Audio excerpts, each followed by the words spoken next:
So hello good morning everyone, I am Vinod Singh and welcome to the current exam. So आज की class में हम 1 जुलाई का करंट अफेयर्स कवर करने वाले हैं। ठीक है। अच्छा, जो पीडीएफ मांगते हैं तो पीडीएफ के लिए आपको टेलीग्राम चैनल ज्वाइन कर लेना पड़ेगा और डेली पीडीएफ वहाँ पे अवेलेबल रहती है। आपकी ये करंट वाली क्लास की, करंट की रिवीजन की सीरीज जो चल रही है उसकी भी, और इंग्लिश वोकैब्स की भी, जो एसएससी के लिए बहुत ही ज़्यादा इंपॉर्टेंट क्लास है, तो आप वो सब देख सकते हो। ठीक है, चलिए सो क्लास स्टार्ट करते हैं। सो क्वेश्चन नंबर 1 देखो। अंकटाड की विश्व निवेश रिपोर्ट 2025 के अनुसार 2024 में भारत को प्रत्यक्ष विदेशी निवेश प्राप्तकर्ता देशों की सूची में कौन सा स्थान मिला है। मतलब इसका मतलब क्या हुआ कि जो एफडीआई होता है, प्रत्यक्ष विदेशी निवेश होता है, भारत को उसमें कितना मिला है कि उसको कौन से नंबर पे रखा गया है। ठीक है, तो देखिए आइए। तो अंकटाड द्वारा विश्व निवेश रिपोर्ट जारी की जाती है। पहले तो ये ध्यान रखना, कौन जारी करता है, जारी करता कौन हो गया, अंकटाड जारी करता। अब एफडीआई को कैसा वितरण रहा, उसने ये जारी किया गया। तो ये देखो, इसमें क्या होता है कि 2024 में वैश्विक एफडीआई में 11% की गिरावट आई है, और ये लगातार दूसरा वर्ष है जब गिरावट देखी गई है। ठीक है, तो ये आपको ध्यान रखना है, एफडीआई में 11% वर्ल्ड लेवल पे। ठीक है, और इसमें टॉप पे कौन है, टॉपर कौन है, टॉपर है भैया आपका अमेरिका। कैसे, 2024 में $279 बिलियन के प्रवाह के साथ अमेरिका शीर्ष एफडीआई गंतव्य बना रहा। मतलब कितना इसको मिला एफडीआई, $279 बिलियन। ठीक है, $279 बिलियन। ठीक है, तो समझ लो बहुत ज़्यादा है। अब भारत के बारे में देखते हैं। भारत के बारे में, भारत को 2024 में $28 बिलियन, मतलब 28 नहीं, एग्जैक्ट 28 नहीं था। आप इसको ऐसे लिखना, अगर आपको एग्जैक्ट देखना है तो ये लिखो 27.6। ठीक है, $27.6 बिलियन। ठीक है, इतना लिख लो। प्रत्यक्ष प्रत्यक्ष विदेशी निवेश प्राप्त होगा जो 2023 के, तो देखो 2023 में इतना ही था ऑलमोस्ट, बट आप अगर एग्जैक्ट पे जाओगे ना, एग्जैक्ट पे जाओगे तो इसका 1.9% कमी आई है भारत में। ठीक है, तो 1.9% कम हुआ है। ठीक है, ये ध्यान रखना, उसी स्तर पर तो नहीं, इतना आपको याद रखना है। स्थिरता के बावजूद भारत विश्व स्तर पर 15वें स्थान पर पहुंच गया। 15वें स्तर पर पहुंच गया, जबकि 2023 में इसका 16वां स्थान था। ठीक है, तो ये ध्यान रखना है। वैश्विक एफडीआई प्रवाह में 11%, ये तो आपने देख ही लिया है ना, लेकिन भारत में स्थिर रहा, तो स्थिर ही है। 1.9% क्या ही है, बट ठीक है, इतना काफ़ी आपको ध्यान रखना है। अच्छा, अंकटाड के बारे में देखो, तो संयुक्त राष्ट्र व्यापार और विकास इसका फुल फॉर्म होता है। तो इसका ये एक स्थायी अंतर सरकारी निकाय है जिसकी स्थापना 1964 में हुई थी, संयुक्त राष्ट्र महासभा द्वारा। ठीक है, संयुक्त राष्ट्र महासभा द्वारा इसकी स्थापना 1964 में की गई, जिसका हेडक्वार्टर जेनेवा स्विट्जरलैंड में है। अच्छा, ये कब से एफडीआई रिपोर्ट दे रहा है? जो एफडीआई आपकी रिपोर्ट है, ये रिपोर्ट कब से जारी हो रही थी? ये जारी हो रही है 1991 से, है ना। तो 1991 से इसको जारी करना स्टार्ट किया गया है। ठीक है, देखो कुछ और देख लो आप देश, तो यूएस का टॉप पे है, लास्ट ईयर $233 बिलियन था, अब 279 बिलियन हो गया। ठीक है, फिर दूसरे नंबर पे कौन है? सिंगापुर हो गया। ठीक है, सिंगापुर हो गया, और तीसरे नंबर पे हांगकांग है। अब ठीक है, तो और ये देख लें, बस ज़्यादा आपको सब नहीं देखने जो, तो इंडिया देख लो 15 नंबर पे। ठीक है, लगभग 28 से आप इसको 27.6 बिलियन कर सकते हो। ठीक है, ये ध्यान रखना। चलिए, तो इसका आंसर कौन सा हो गया? Answer number D correct answer. ठीक है, चलो। अच्छा, ये कुछ और इंडेक्स है, मैंने शायद कल भी रिवीजन कराया था और आज भी रिवीजन करा रहा हूँ, क्योंकि इनमें से कोई ना कोई क्वेश्चन आना ही है आपके एग्जाम में। तो ये जल्दी जल्दी तुम लोग कमेंट करके बता दो। तो global hunger index 105, rule of law index 79, Asia power index 3rd हो गई, ग्लोबल यूनिकॉर्न भी 3rd हो गई, फायर पावर में 4th हो गई, हैप्पीनेस में कौन सी है? हैप्पीनेस 118 हो गई, नोमैड में 148 हो गई, साइबर क्राइम में कितनी हो गई? साइबर क्राइम में 10 हो गई, प्रेस फ्रीडम में 151 हो गई, ह्यूमन डेवलपमेंट इंडेक्स में 130 हो गई, जेंडर इनक्वालिटी इंडेक्स में 102, और जेंडर गैप में 131। एसडीजी इंडेक्स 2025 में पहली बार टॉप 100 में आया भारत। करप्शन परसेप्शन इंडेक्स में कितनी है? करप्शन में 96 है ना। इंटरनेट शटडाउन में दूसरी। ठीक है, ये सारी रैंक आपको ध्यान रखना है। मैं इतनी तेज़ी से इसलिए पढ़ रहा हूँ क्योंकि मैं बहुत पढ़ा चुका हूँ इसको, तुम लोगों को रट गए होंगे ये, ऐसे तुम लोग भी कर सकते हो, है ना। चलो, क्वेश्चन नंबर 2 देखो। हाल ही में GOI स्टैट्स ऐप किसने लॉन्च किया है? अभी देखो, अभी कौन सा दिन था? अभी दिन था राष्ट्रीय सांख्यिकी दिवस। राष्ट्रीय सांख्यिकी दिवस जो पीसी महालनोबिस के जन्म दिवस के अवसर पर होता है, ठीक है। तो इन्होंने 1931 में आईएसआई की स्थापना की थी, ये तो आपको पता है। तो इसी दिन लॉन्च किसने किया था, तो इस ऐप को लॉन्च करने वाला कौन हो गया, तो नेशनल सैंपल सर्वे, ठीक है, एनएसओ हो गया, नेशनल सैंपल सर्वे ऑफिस, ठीक है। तो ये आपको ध्यान रखना है। और किस मिनिस्ट्री के अंदर आता है, the ministry of statistics and programme implementation, ठीक है, MOSPI, ठीक है। तो इस मिनिस्ट्री के अंदर आता है ये कार्यालय। मजबूत डेटा इकोसिस्टम बनाना इसका काम होने वाला है, मतलब जो डेटा होगा आधिकारिक डेटा तक आसानी से पहुंच होने वाली, ठीक है। किसी को भी कोई डाटा चाहिए तो ये पहुंच आसान बनाएगा। जैसे आपका सरल घरेलू उत्पाद GDP हो गया, मुद्रास्फीति हो गया, रोजगार जैसे महत्वपूर्ण सामाजिक आर्थिक संकेतक दिखाएगा, ये आपको ध्यान रखना है, ठीक है। चलो, और अच्छा देखो NSO के बारे में तो आप जानते हो ना, तो NSO कैसे बनाए, NSSO प्लस CSO, इन दोनों को मिला के क्या बना दिया गया 2019 में, तो 2019 में इन दोनों को मिला के NSO बना दिया गया, ठीक है। तो ऑप्शन नंबर आप करेक्ट कर लो। तो ऑप्शन नंबर A, राष्ट्रीय नमूना सर्वेक्षण कार्यालय मतलब NSO, ओके। तो राष्ट्रीय नमूना, नेशनल सैंपल मतलब नमूना हो गया, ठीक है। चलो, ओके, ये option number A correct answer mark कर लीजिएगा। चलिए, तो आंसर कीजिए इनके भी। हाल ही में इंटरपोल की गवर्नेंस समिति की अध्यक्षता किसने संभाली है, तो इसको किसने संभाली है बताओ भाई, तो UAE ने, ठीक है। तो UAE ने संभाली है। आर्थिक सर्वेक्षण 2024-25 में वित्त वर्ष 2025 के लिए वास्तविक GDP का कितने प्रतिशत रहने का अनुमान लगाया गया है, तो ये लगभग आपकी 6.4% रहने का अनुमान लगाया गया। हाल ही में 23वें विधि आयोग का अध्यक्ष किसे नियुक्त किया गया है, तो ये दिनेश महेश्वरी जी को, ठीक है। अच्छा, एक इसमें होमवर्क है आपके लिए। तो पहले जो विधि आयोग के भारतीय कौन थे इसके अध्यक्ष, ठीक है, स्वतंत्रता के बाद भी कह लो। तो फर्स्ट हेड कौन थे इसके, फर्स्ट हेड बताना है आपको कमेंट करके, ठीक है। चलिए, क्वेश्चन नंबर 3 देखिए। हाल ही में सफाई अपनाओ बीमारी भगाओ, ये अभियान है भैया, सफाई अपनाओ बीमारी भगाओ अभियान किसने लॉन्च किया, बताओ भाई, पता है तुम्हें, कुछ बता सकते हो, चलो आ जाओ। तो देखो, adopt cleanliness and drive away illness, ठीक है। तो मतलब सफाई अपनाओ, अडॉप्ट करो और ड्राइव अवे इलनेस, बीमारी को भगाओ। तो क्यों भाई, क्योंकि देखो मानसून का मौसम है, इसमें संक्रामक रोगों को बहुत ज़्यादा खतरा रहता है, इनको मद्देनजर रखते हुए इस योजना को स्टार्ट किया गया है। लॉन्च करने वाला कौन हो गया, ministry of housing and urban affairs, ठीक है। इसके मिनिस्टर कौन है, मनोहर लाल खट्टर जी इसके मिनिस्टर हैं। तो टैग लाइन क्या है, स्वभाव में स्वच्छता संस्कार में स्वच्छता, ठीक है। तो स्वभाव में स्वच्छता संस्कार में स्वच्छता मतलब 4S। टाइम पीरियड मतलब 1 जुलाई से 31 जुलाई तक की ये रहने वाली है।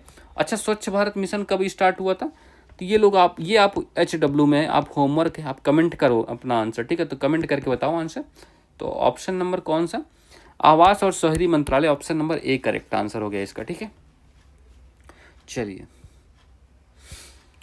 अच्छा, ये देखो कुछ और योजनाएं हैं, इनके बारे में आपको दिख ही रहा होगा, स्क्रीनशॉट ले लो और जूम करके देख लेना, ठीक है। चलो मैं बता देता हूँ। तो देखो, अग्निवीर स्कीम और अग्निपथ डिफेंस पॉलिसी रिफॉर्म कब स्टार्ट हुआ था, 14 जून 2022 को मिनिस्ट्री ऑफ डिफेंस द्वारा। अंत्योदय अन्न योजना ये 25 दिसंबर 2000 को ministry of consumer affairs and food and public distribution द्वारा। अटल भूजल योजना कब स्टार्ट हुई थी, तो ये 25 दिसंबर 2019 को, ठीक है। अटल पेंशन योजना 1 मई 2015 को। आयुष्मान भारत योजना 23 सितंबर 2018। दीनदयाल उपाध्याय ग्रामीण कौशल्य योजना, तो ये 25 सितंबर 2014। देखो, योजनाएं पूछी जाती हैं एग्जाम में, बट इतनी सारी योजनाएं आप एक साथ मत याद रखना, मैंने बस ऐड कर दी हैं, आप लोग इसका स्क्रीनशॉट लेके लगा लो, क्योंकि सारी इंपॉर्टेंट योजनाएं जो हैं मैंने इसी स्लाइड में डाल दी हैं, ठीक है। PM आवास योजना ग्रामीण वाली 1 अप्रैल 2016 को, और अर्बन वाली जो PM आवास है 25 जून 2015 को। PM फसल बीमा योजना 18 फरवरी 2016। PM ग्राम सड़क योजना मोस्ट इंपॉर्टेंट, PM ग्राम सड़क, ठीक है, 25 दिसंबर 2000 को स्टार्ट हुई। PM इनोवेटिव लर्निंग प्रोग्राम ध्रुव ये 10 अक्टूबर 2019 को। PM जनधन योजना 28 अगस्त 2014 को। ये सब याद रखना है, बट धीरे धीरे याद कीजिएगा, एक साथ मत याद कीजिएगा, ठीक है। चलिए, तो हाल ही में क्वेश्चन नंबर 4 देखिए। हाल ही में आयुष शेट्टी किस देश में आयोजित ओपन सुपर खिताब जीतने वाले पहले भारतीय खिलाड़ी बन गए, ठीक है। तो अच्छा, तो ये USA में आयोजित हो रहा है, इसको देखो तुम लोग, आ जाओ। कौन से खेल से संबंधित है, बैडमिंटन से। देखो, US open 2025 Ayush Shetty wins maiden title, Tanvi Sharma finishes as runner up, ठीक है। तो कहाँ हुआ है ये, काउंसिल ब्लफ्स, जो कि एक यूएसए के लोवा में ये कैपिटल है, ठीक है, ये ध्यान रखिए। सॉरी, लोवा में ये एक शहर है,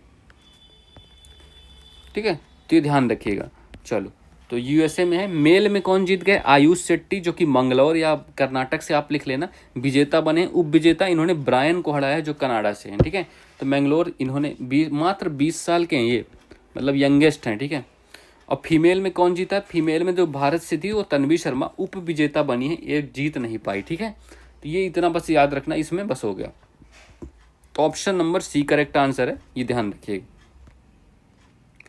चलो, और देखो ये आप देख लो एक बार। Ayush becomes first Indian settler to win a title this season, ठीक है, ये ध्यान रखना। अच्छा, ये कनाडा ओपन 2023 में कौन जीता था? लक्ष्य सेन। ये हमने लक्ष्य सेन का नाम काफ़ी पढ़ा था बैडमिंटन में, ध्यान रखिएगा ये भी, ठीक है। चलिए, तो यूएस सुपर ओपन हुआ था, ठीक है। चलो आ जाओ। हाल ही में दक्षिण पूर्व एशिया के सबसे बड़े पायलट प्रशिक्षण संस्थान का उद्घाटन कहाँ हुआ? तो ये हुआ है अमरावती, ठीक है। तो अमरावती में इसका उद्घाटन हुआ है। हाल ही में चर्चा में रहे सर शंकरन नायर ने किस मामले में अंग्रेजों के विरुद्ध पैरवी की थी? तो ये कौन से जलिया बाग हत्याकांड हुआ था ना, कब हुआ था? 13 अप्रैल 1919। अच्छा यार, तुम लोग ये मूवी देखना, केसरी 2 मूवी देखना, बहुत अच्छी मूवी है, ठीक है। हाल ही में colonel CK Naidu lifetime achievement पुरस्कार से किसे सम्मानित किया गया? तो सचिन तेंदुलकर, ठीक है, सचिन तेंदुलकर साहब को। क्वेश्चन नंबर 5 देखिए। हाल ही में कपास, हल्दी, मक्का किसानों के लिए हेजिंग डेस्क किसने लॉन्च किया? ठीक है, तो हेजिंग डेस्क किसने? देखो, ये एक प्रकार का हेजिंग डेस्क है फॉर कॉटन, टर्मरिक एंड मेज, ठीक है। तो इनके लिए लॉन्च किया गया, किसने? महाराष्ट्र गवर्नमेंट ने, ठीक है। तो ऑप्शन तो आपको एक मार्क करना है, महाराष्ट्र गवर्नमेंट ने इसको लॉन्च किया है, ठीक है। कौन कौन सी फसलें हो गई? एक तो कपास हो गई, हल्दी होगी, मक्का। और किस अंडर? स्मार्ट प्रोजेक्ट के अंदर इसको लॉन्च किया गया है टू बेनिफिट फार्मर्स, मतलब किसानों को फायदा देने के लिए। सपोर्ट कौन कर रहा है इसमें? विश्व बैंक का सपोर्ट भी है, हेल्प मिल रही है विश्व बैंक से। और ऑब्जेक्टिव क्या है? जोखिम प्रबंधन होगा और किसानों की आय बढ़ाने का उद्देश्य रखा गया है इसमें, ठीक है। तो हेजिंग डेस्क महाराष्ट्र गवर्नमेंट द्वारा फॉर फार्मर्स, कपास, हल्दी और मक्का के लिए, ये इतनी ध्यान रखिएगा, ठीक है। चलिए, तो देखो, hedging desk for cotton, turmeric and maize under smart project to benefit farmers, Maharashtra CM ने ऐसा कहा, ठीक है। चलो, तो आपने आंसर मार्क कर लिया, ऑप्शन नंबर 1 करेक्ट आंसर, ठीक। हाल ही में H2A रॉकेट की अंतिम उड़ान पर जलवायु परिवर्तन निगरानी उपग्रह GoSat GW किसने लॉन्च किया? देखो, ये जापान ने लॉन्च किया। ये इसलिए महत्वपूर्ण है क्योंकि ये अंतिम उड़ान है किसकी? H2A रॉकेट की, ठीक है। तो ये आपको ध्यान रखना है, अंतिम या मतलब 50वीं उड़ान है, ठीक है। हाल ही में वर्ष 2020 से 25 के लिए संरक्षित क्षेत्रों के राष्ट्रीय मूल्यांकन में शीर्ष स्थान हासिल करने वाला राज्य कौन सा रहा? तो इसमें क्या? प्रबंधन प्रभावशीलता मूल्यांकन हुआ है, ठीक है। तो प्रबंधन प्रभावशीलता, ठीक है, तो ये लिख लो तुम लोग, प्रबंधन प्रभावशीलता मूल्यांकन हुआ है। इसमें पहला स्थान किसको मिला है? इसमें पहला स्थान मिला है, देखो, केरल को मिला है, और साथ में किसको मिला है? चंडीगढ़ को। बट अगर राज्य पूछे तो सिर्फ केरल है, एकमात्र राज्य है, एकमात्र यूटी है। क्वेश्चन नंबर 6 करो। हाल ही में हूल दिवस या संथाल हूल दिवस कब मनाया जाता है? संथाल से याद आया कुछ? बिल्कुल याद आना चाहिए, है ना, क्योंकि पढ़ा चुका हूँ मैं आपको। तो हूल दिवस 2025 कब? तो इसके 30 जून को सेलिब्रेट होता है।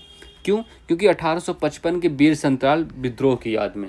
अब ये देखो, संताल विद्रोह क्या है? तो छोटा नागपुर का पठार से रिलेटेड है। कब हुआ था? 1855 से 56, मतलब 2 साल लगभग चला।